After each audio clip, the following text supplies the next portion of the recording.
this story kind of slapped me. And I think it slapped a lot of people who are not expecting this type of immediate shift from the Trump administration. Now, mind you, in the scale of shifts, you know, shifty shift being the top and no shifting whatsoever being the bottom, this is only a little shifty. He only shifted a tiny bit, only moved a little. And that is, the Trump administration has signed on to a document along with a bunch of other European states explicitly stating that the goal is to sanction the Russians, push them to the negotiating table, and assist the Ukrainians in finding more air defense systems and interceptors and prioritizing them as such. We can read a little bit about this, but obviously in comparison to what Pete Hegseth has been saying about air defense systems, to how Elbridge Colby wrote about it before he became Undersecretary of State, not Undersecretary of State, but Undersecretary of, under Pete Hegseth. What Colby has said in the office, what many others in the Trump administration has said defending these moves, it doesn't necessarily go counterance to what Trump has said in the idea that he's never said we'll never give them air defense systems, but he did take heed to the Colbys, to the Hegseths, to the people who were warning that America needed these systems before we then immediately utilized a lot of them in the Middle East. A lot of them. So this is quite a shift from then. So let's read what Trump said. G7 leaders, including U.S. President Donald Trump, have backed a joint declaration promising to boost military support to Ukraine and to strengthen sanctions against Russia. We, the leaders of the G7, stand united in our unwavering support for Ukraine in defending its freedom, sovereignty, and territorial integrity, they said in a declaration published on Wednesday, shortly after midnight. G7 leaders commit to increase the pressure on the Russian war economy and to strengthen our sanctions, including those on the oil and gas sectors, they said. The declaration name checks Trump 3 times, saying that with the U.S. and Iran having reached an agreement to end hostilities, it is now easier to talk more economic measures against Russia. Look, for this entire document, I already see people in chat saying something similar. I'll believe it when I see it. Obviously, with the war coming to a conclusion, maybe. If that's to be the case, though, that does make it easier for the Trump administration not to argue against being done with the time-exempt sanctions. I mean, they're only time-exempt if eventually they close off and they say no longer. Like these are only a few months that you're going to have exemptions for sanctions. But if they just keep going and going and going, then with the Trump administration saying, hey, these sanctions exemptions are temporary, it completely falls apart. And so with now the war coming to a conclusion, according to the administration, not according to mainstream media, not according to anyone else, according to the administration, that narrows down the amount of arguments they can make against replacing the sanctions, especially since the sit around and wait strategy has not had much success. So this is a good sign, but I have to see them actually not extend the sanctions exemptions when they come around again. When they come around again, if they don't extend them, okay, that will be the first real test of this document, of this declaration, of the President of the United States saying, you know what, it's time to pressure the Russians by signing on to this. That will be the first time we test it. We consider that the right moment to proceed with additional measures as President Trump has delivered on a deal that we support in reopening the Strait of Hormuz. The leaders who are meeting for 3 days at the G7 summit also committed to increase the delivery of air defense capacities. Committed to, and I quote, increase the delivery of air defense capacities. So what one might think of from an American perspective is PAC-2, PAC-3 interceptors, Patriot, munitions. Additional, THAADs, if you want to fight against the ballistic missiles, additional systems and interceptors, and long-range capabilities. And long-range capabilities. Now, what does that mean? What does and long-range capability means? My first thought when hearing that, my first assumption is you're talking about like Storm Shadows. You're talking about Patriots. You're talking about systems that you would use to strike into the Russian rear, damage oil refineries, and the means by which the Russians fuel and fund the war effort, or the means by which they directly supply the war effort, the factories. Immoral, morally corrupt, bankrupt man. Adam Rounds, thank you so much for the YouTube membership. I appreciate that. Thank you. Thank you. But that's my first thought when I hear it. I don't believe anything Trump says. Look, I understand what you're saying. On the bright side, this is something Trump signed, not what he said. So maybe you can feel slightly different about it. But no, I get what you're saying.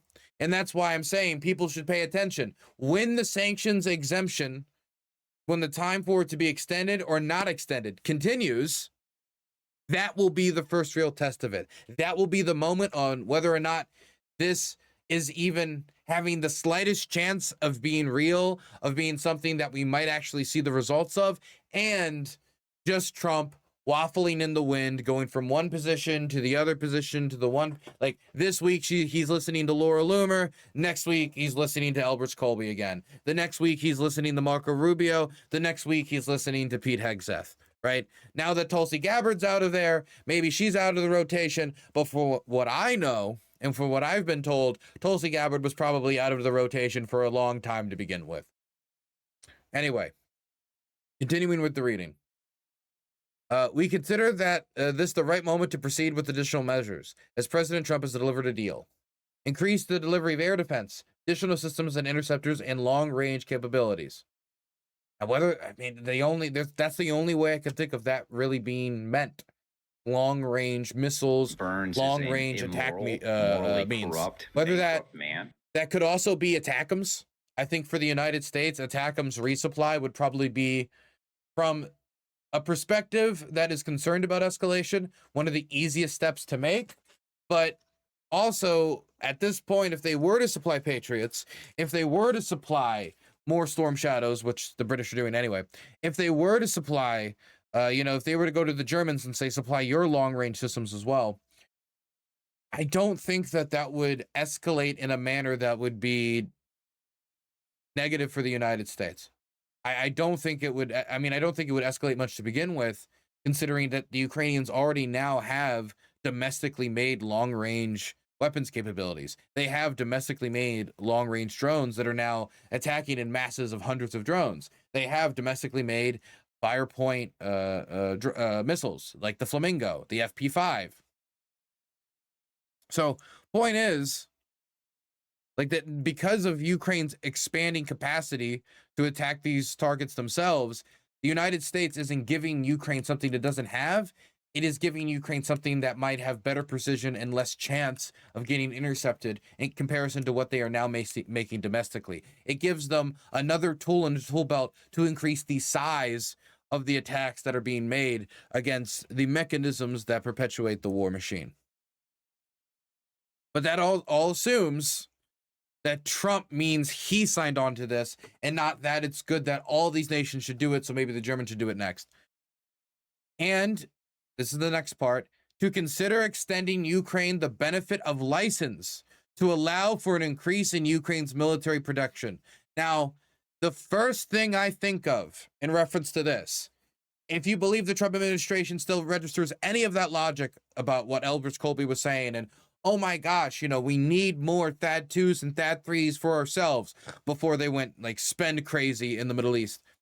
If you believe in that, one thing you could do, and I'm not the first person to talk about this, and it seems that this is being talked about at the highest levels, is allow the Ukrainians to make the American systems that the United States cannot currently make in the quantities that it feels is sufficient enough to supply for itself, the rest of its allies, and the Ukrainians. And so one proposal could be give Ukraine the blueprints, give them the means, and they could make Patriots domestically. Or they could make more, if you cooperated with them, maybe more artillery factories, 155 millimeter artillery factories, like we have working in Scranton, Pennsylvania in the United States. Either way, this means that you wouldn't be draining, at least in the future, when you start to benefit from these investments, you wouldn't be draining from America's stockpiles, as well as creating a production resource that could maybe be used by Ukraine, her allies, which would likely in most instances be the United States' allies, especially if we continue in any way treat the Ukrainians like an ally. But continuing. The declaration comes at the end of a day marked by unexpected convergence between Trump and other G7 members. On Tuesday, Trump also hinted that he was ready to reinstate sanctions on Russian oil, which Washington previously suspended until mid-June. This G7 is a moment of strategic wake-up call, French President Emmanuel Macron said in a video posted after the leaders' dinner gala, in which he stressed these decisions were backed by all G7 members, including the United States. Morally corrupt, bankrupt man. Why, thank you very much for that sub, Borg fella. Have you seen Laura Loomer becoming anti-Russia? Well, I have seen her becoming pro-Ukraine. I've seen her sending correspondence on the ground. I've seen some of my, I would call them compatriots here in Ukraine talking about them, even interacting with them. And it's interesting considering how she went from like talking about that skinhead, bonehead Nazi and how he fought in Azovstal because he told her a bunch of tall tales. And so she just believed whatever crazy story he made up in his bedroom or in the shower while talking to his shampoo bottle. Going from that to saying, look, I've been tricked by Russian propaganda. I'm kind of embarrassed to go back on it considering how long I've been going against Ukraine. But after seeing how Russia is killing so many thousands and thousands of Christians, yeah, it is interesting. It is fascinating to see that shift. But I mean, considering how Russia views the United States in the long term, outside of the next 2.5 years, the Trump administration, it isn't terribly surprising if anyone came to the basic realization of how Russia views the United States, the short, medium, and long term, and its relationship with us. But continuing. The document also welcomed the U.S.-Iran agreement and backs an international mission led by the United Kingdom and France to protect ships and facilitate trade in the Strait of Hormuz. Leaders also called for an alternative energy supply route and mentioned the potential for Canada to deliver significant additional capacity to global markets in the coming years. The declaration also covers China opposing any unilateral attempts to change the status quo, in particular by force or coercion in the East and South China Seas and across the Taiwan Strait. So that is the United States and Europe kind of redoubling down on the position of the status quo is the way to go when it comes to the Taiwan Strait. Last week, Macron's office said that geopolitical discussions on Ukraine and the Middle East would be covered by a presidency statement rather than a joint communique. Wow, that's interesting. Have changed. The leaders' meeting had also agreed on a thematic policy declaration on global partnerships, fighting cancer, coordinating the response to Ebola, the fight against drug trafficking and migrant smuggling. And on Wednesday, they also expect to agree on declarations on critical minerals and the protection of children online. Okay, so what does this mean? Number one, it means that the Trump administration and the long back and forth flag waving of going back and forth and, well, maybe we do have to pressure the Russians to end the war. You know what? Because it's not convenient with the other war that I've gotten involved. And, some in my administration are floating the idea that if we remove pressure, it could bring peace. I'm now going to lean in the other way. Oh, I'm going to lean back in this way because it didn't seem to have some success and I'm getting critiqued in the media. Oh, I'm going to lean back the other way because, the war and, the economic pressure and, at the end of the day, this long relationship with Putin. Oh, well, now I'm getting further critiqued in the media. The polling data on this is the worst it's ever been, according to Gallup, not just some crazy pollsters or like Pro-Ukraine Institute or like the Reagan Institute or anything like that, but pro-Ukraine pollsters and Gallup are saying like roughly 70% of Americans support Ukraine, want to assist Ukraine, and the majority of Americans think he's doing a bad job going up to an election year, at the same time that Trump is on the record of saying he was going to end the war in 24 hours.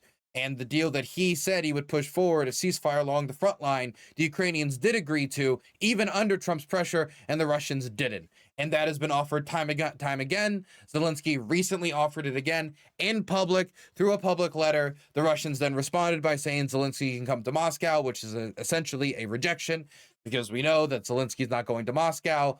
Putin's not going to Kiev. They would go to a third-party country to negotiate, considering how many assassination attempts have been made on, just for an example, Zelensky's life. They are at war after all. So that means they're flipping back in that direction. Whether they're going to stay in that direction, whether they're going to be consistent in that, I do not know. As I said, the first test will be whether or not they continue to exempt the sanctions or they put them back in place. Once they put them back in place, then we can talk about these other steps. Then we can talk about, okay, so are they finding ways to get air defense munitions to Ukraine, even if it's through Trump's Pearl program, instead of through Lend-Lease or a Ukraine Support Act type piece of legislation, or through some other means, whether it's like drawdown provisions, for goodness sake. I mean, there's still some left over from the Biden administration. So whether or not it's through any means possible, but likely through Pearl, if they do that, that will be another step forward in that direction, because outside of the question of cost, which Trump has talked a lot about, we've spent roughly like between 120 and 150 billion dollars, depending on how you evaluate stuff. Remember, a lot of these things are graded at the point of construction, and then it's Vietnam era equipment. Obviously, it's not worth the same that it was worth in 1970, and there has to be questions around that, but that's the rough range we're talking about here. Trump talked about 300 billion, and then he adds like a random another 50 billion, even though he was president. So unless Trump gave him $50 billion, like during the last year and a half, like it's just not possible. So Trump's economic argument, Trump's cost argument, not only was it disingenuous, not only was it like not, I think, being made from a point of like fact, because obviously the numbers were wrong. The point was just about any type of cost, not about that specific number in cost. So if it's through the Pearl program, I think the Trump administration could get down with that. Now, the question about the long-range munitions, there is nothing stopping the United States from using the drawdown authority to give it over to the Ukrainians. It would just be down to Donald Trump's approval. And if they don't want to give it through that because they don't want to be perceived as giving aid to the Ukrainians, I mean, they did sink the Support Ukraine Act after all. Even though it passed, it's likely going to be vetoed. We'll have to wait and see. We'll talk about it then. I expect Track Ukraine to grade Trump upon his veto of the Support Ukraine Act. The Ukraine Support Act. But there's nothing stopping Trump, I imagine, of sending Tomahawks, sending any other more ATACMs through the Pearl program instead of through a traditional support package, through drawdown authority, or through any other type of mechanism. They could just sell it to Europe and have the Europeans give it to Ukraine. If not, if they want to remove all of the pomp and circumstance, just sell it to the Ukrainians directly. There's nothing stopping that either.